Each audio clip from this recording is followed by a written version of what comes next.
Vamos voltar a falar do Galo aqui no Tempo Esportes, porque já estamos conectados com o nosso colunista Guilherme Frossar.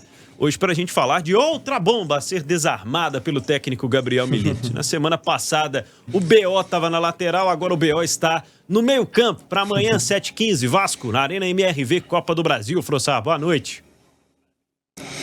Tudo bem, Pedro? Boa noite para você, para o Seabra, para o Lélio, para todo mundo que está com a gente em O Tempo Esportes, na rádio, no YouTube, em todas as plataformas. Cara, exatamente, voltei a usar a metáfora da bomba para desarmar aí para o Milito, porque eu havia escrito sobre isso antes do jogo contra o Fluminense no Rio de Janeiro, né, daquele início de disputa ali por vaga na semifinal da Libertadores, quando o Milito perdeu o Saravia e havia aquela discussão sobre o que ele faria na lateral direita. A gente discutiu isso aqui no programa. Será que ele ia de Mariano, que é o cara da posição, mas já não tá com aquela condição física? Será que ele ia improvisar? Ele acabou usando o Bruno Fux. Não dá pra dizer que deu certo naquele jogo, porque o Galo tomou um gol justamente por aquele lado e corrigiu o problema pro jogo da volta. O Lianco jogou por ali, jogou muito bem. O Galo não sofreu nada defensivamente e conseguiu a classificação. Agora a bomba pra mim é no meio, porque é o seguinte: o Bernard machucou justamente nesse jogo contra o Fluminense, não que o Bernard estivesse jogando muita bola, sendo aquele Bernard que o atleticano espera, porque não tá. Mas é um cara da posição, é um cara acostumado a jogar ali, é um cara que sabe dar um passe deixando o atacante na cara do gol, por mais que tenha feito pouco, é bem verdade, desde que voltou. É um cara que conhece a movimentação da posição, e naquele jogo, quando machucou, ele foi substituído pelo Daverson, né, que entrou e mudou o jogo. O Deivinho virou centroavante, o Paulinho deu um passinho para trás, o Hulk foi para a ponta direita, o Scarpa foi para o outro lado, o time funcionou muito bem, fez os 2 gols e conseguiu a classificação. O que acontece é que agora o Daverson não pode jogar, né? A gente lembra para o nosso ouvinte que o Daverson já jogou a Copa do Brasil pelo Cuiabá, por isso está fora não só do jogo de amanhã, como do jogo da volta também em São Januário e da final, caso o Atlético se classifique. E agora, amigos, e aí eu escrevo sobre isso na coluna, eu acho que o Milito tem algumas alternativas. De repente o Rubens, fazendo uma dobradinha com o Arana pelo lado esquerdo, pode ser uma alternativa interessante, mudaria um pouco o esquema, liberaria o Arana para jogar um pouco mais por dentro, coisa que ele já fez várias vezes, desde o Sampaoli lá em 2020.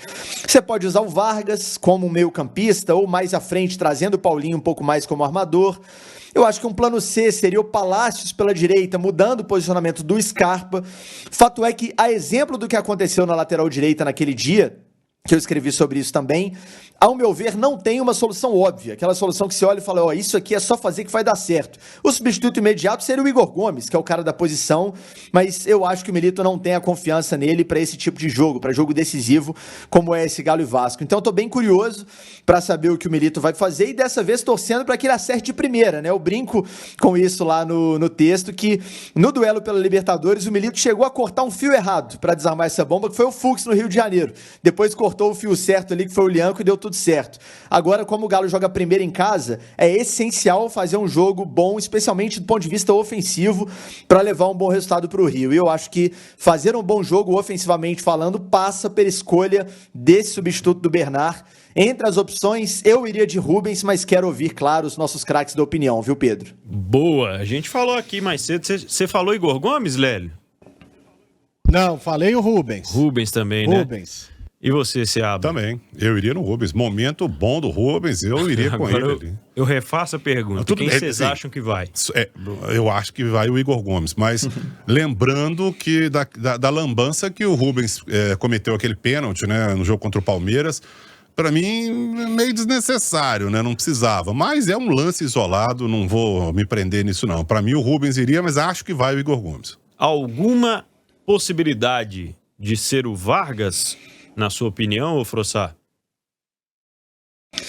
Cara, eu acho que sim, e tem um nome que ninguém citou, nem eu, nem no texto, nem aqui agora, que se tratando de Gabriel Milito, eu também não descartaria, que é o Cadu. Acho que o torcedor atleticano que está ouvindo não vai considerar o Cadu para esse jogo, pelo tamanho do jogo, mas o Milito já provou várias vezes que confia no jogador, acha que ele pode jogar fora da área, que é um cara que sabe preencher espaços. Eu não arriscaria um garoto no jogo desse tamanho. Para mim é Rubens ou, no máximo, um Vargas ali fazendo essa composição meio e ataque junto com o Paulinho.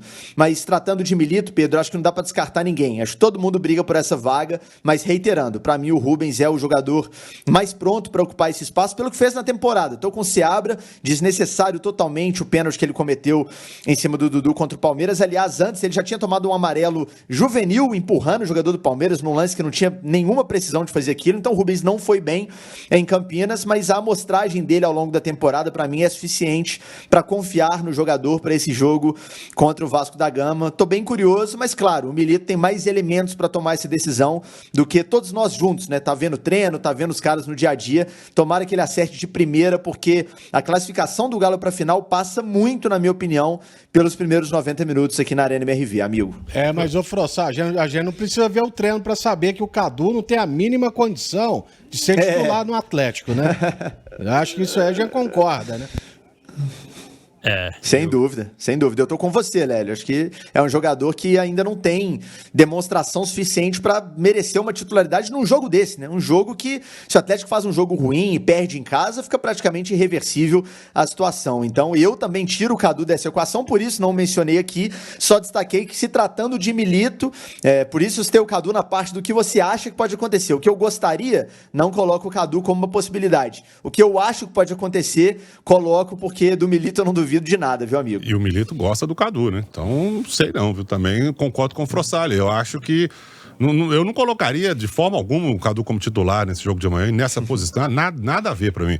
Mas não descarto não, porque o Milito gosta bastante do Cadu e tem dado muita oportunidade pra ele, né? É isso, 6 horas e 25 minutos. Professor, um outro ponto que tem me chamado muito a atenção nesses jogos, acho que semana passada foi o ponto alto nesse aspecto. A temporada vai afunilando, vão chegando os grandes jogos e o ambiente da arena tem melhorado bastante. Não sei se você também reparou isso e acho que se refletiu na melhor atuação do Galo em 2024 contra o Fluminense, né? Sem dúvida, deu uma melhorada sim. O Atlético tem feito pequenas mudanças estruturais, né, no setor ali, na questão da acústica da arena, instalou mais algumas caixas que refletem o som mais grave, né, dos instrumentos mais graves, justamente nesse jogo contra o Fluminense, mas não é a solução definitiva ainda. Eu sempre defendi que a torcida do Atlético não precisa de caixa de som para ser ouvida, nunca precisou, não é agora que precisa. Então a arena tem uma questão ali clara de acústica que vai ser resolvida, pelo menos é o que o clube promete, para a próxima temporada. Eu acho que tem uma questão também de esse tipo de jogo motivar mais o torcedor. O torcedor que vai para um jogo decisivo de mata-mata, ele vai sabendo, principalmente o torcedor do Galo, pelo histórico do clube, que o clube precisa dele nesse tipo de jogo. Então o torcedor vai para fazer a sua parte para o time buscar a classificação. Então canta mais e supera mais esses problemas da arena estruturais que existem e, consequentemente, ajudam mais o time, né? A torcida do Galo tem feito festas maravilhosas, inclusive na recepção do time no estádio, e fica os parabéns aqui ao Thiago Scapi, que é um dos responsáveis, ao Coletivo 1908, que é quem comanda aquelas festas com as bandeirinhas, que lembra tanto a década de 90, eu particularmente acho muito bonito, e o clima tá muito legal. Amanhã de novo teremos ótimo público na arena, estádio lotado certamente, ou muito perto disso, e a torcida sabe que tem que fazer a sua parte para o Galo buscar essa vitória, de preferência uma boa vitória, para ficar em condição relativamente tranquila para o jogo da volta, que a gente lembra, né, Pedro e ouvintes, que vai ser dias antes do jogo contra o River. Com a mudança da data,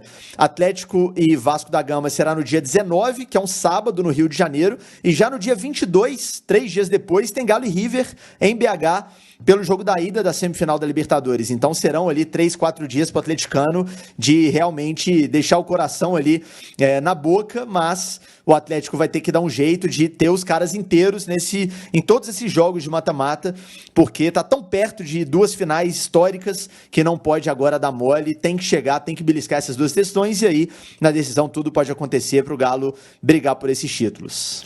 Muito bem, a gente se vê lá na Arena MRV amanhã. Um abraço pra você. Você gostou do vídeo do Tardelli, ô Frossas? Já viu o vídeo aí? Polêmica. Cara, gostei, eu vi, achei bem legal a ideia do clube, né? Fez uma carta aberta ali do Hulk antes do jogo contra o Fluminense, agora foi o Tardelli. Eu, assim, já vou deixar até um pitaco aqui. Certamente é algo pensado para uma série, né? Se for passando, você vai tendo novas cartas abertas. Eu chutaria o Vitor pra próxima, caso o Galo avance. Olha. Aliás, não só caso o Galo avance, né? Tem o River, que já tá garantido. Então já teve Hulk, já teve Tardelli. O Vitor tá ali dentro e conhece muito bem esse clima de mata-mata. Eu acho que vem uma carta aberta do Vitor. É mais palpite que informação. não. Mas eu acho que em algum momento vai chegar uma carta aberta do Vitor pro torcedor também, viu, Pedro? Só porque mais cedo teve um amigo nosso aqui que não gostou da narração do Tardelli, aí eu tô colhendo opiniões, porque o Tardelli tá muito desanimado. Tá? Falei que o Tardelli é jogador, não é narrador, locutor, porra.